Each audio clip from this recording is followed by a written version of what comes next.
This is financial advisor Patrick Monroe talking about how to make extra money. Making extra money is important. When you've made your budget and you have your expenses, both fixed and variable expenses, then you have your income. Sometimes it may be very, very tight to make your bills. So making extra money is always something that if your time permits, your health permits, and allows you to do so, you should by all means do that. Many people have a second job.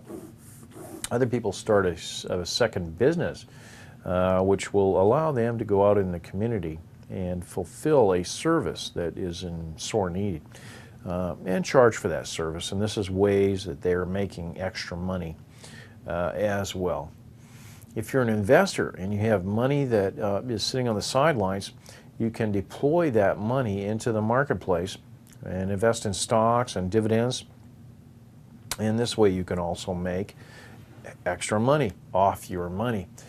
That's where the saying, the rich get richer, comes from, because they can actually deploy their money instead of themselves. This is Patrick Monroe, financial advisor, talking about how to make extra money.